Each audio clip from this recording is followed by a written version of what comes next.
Lanthimos has done it again. If you don't know who that is, let me just tell you that Yorgos Lanthimos is one of the best in the business right now.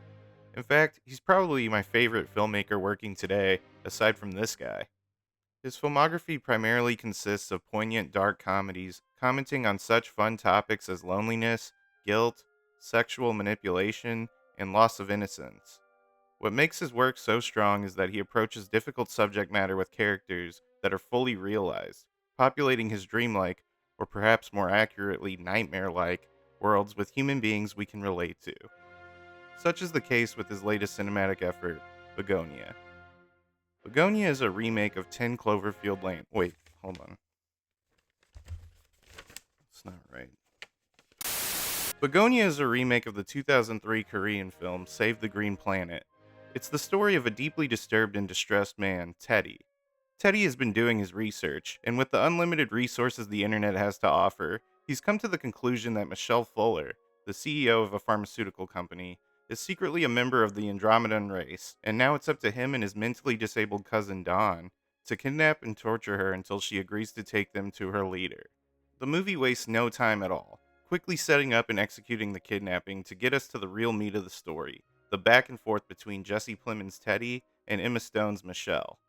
The dialogue between the two is excellent, juxtaposing Teddy's paranoid ramblings against Michelle's calculated discourse. The tension between the two isn't just that of a captor and his captive, but between two individuals that are philosophically opposed.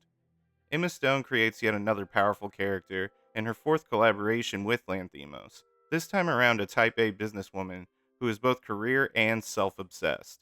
Michelle isn't a damsel in distress begging for mercy. She's actually got quite a mouth on her, unafraid to confront those that have taken her hostage and call them out for their mental delusions. Even after suffering through several acts of torture and violence, she continues to belittle Teddy, indicating that even in these circumstances, she still believes herself to be superior. And it's hard not to agree.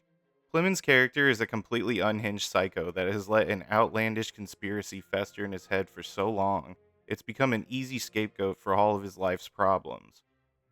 The path he's chosen to go down, and drag his easily manipulated cousin down with him, is clearly wrong, yet there's something sympathetic about his character, buried deep beneath the unhinged actions we see him commit throughout the film.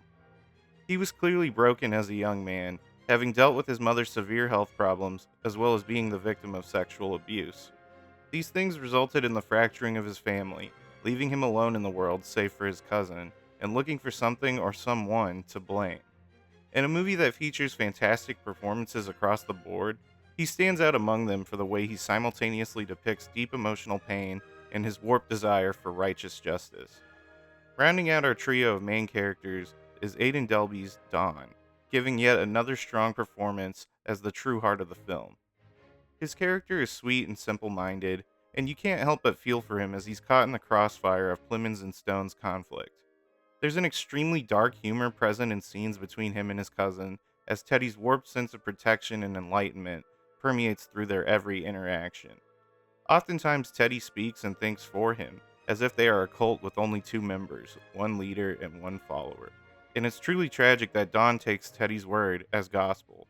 As the film progresses and Michelle is forced to change tactics, she tries her own hand at manipulating him, resulting in a scene I won't be forgetting anytime soon. This is the actor's first significant role, and if this is the kind of pathos they can bring to a character that is extremely soft-spoken and submissive, I look forward to seeing what they can do with more dialogue.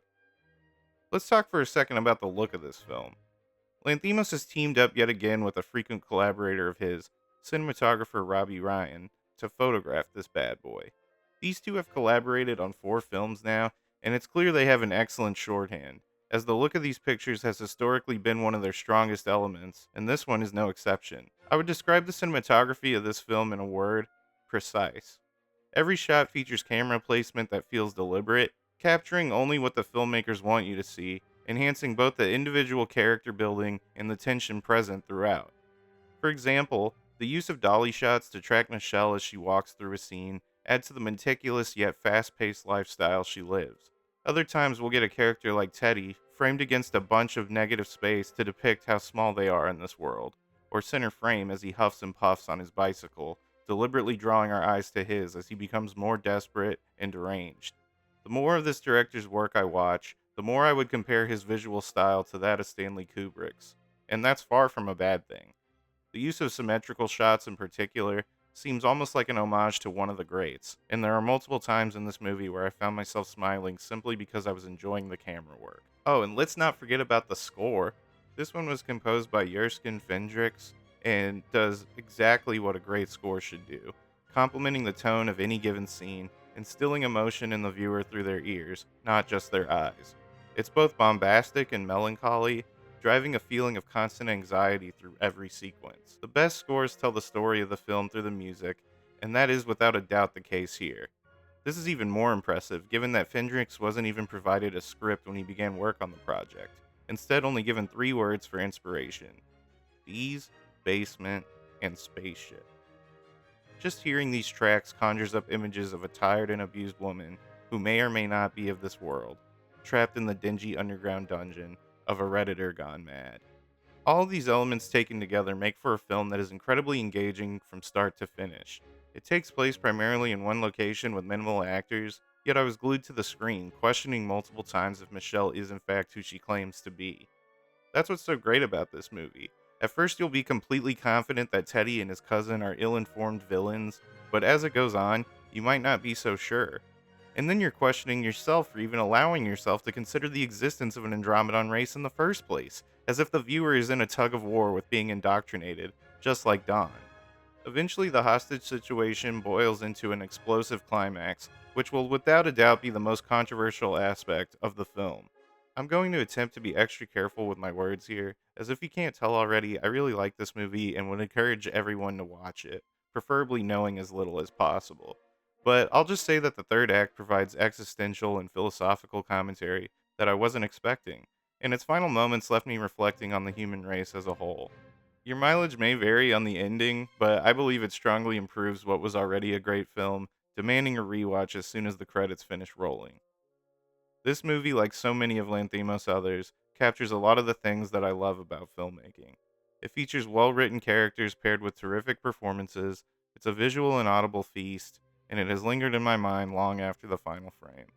Poor Things was my favorite film of the year back in 2023, and I'm pleased to say that Bugonia, at least for now, is my favorite of this year. Bugonia gets an Andromedan Plus. Thank you so much for watching. If you enjoyed the video, give it a like, throw down a comment below, or subscribe to see more.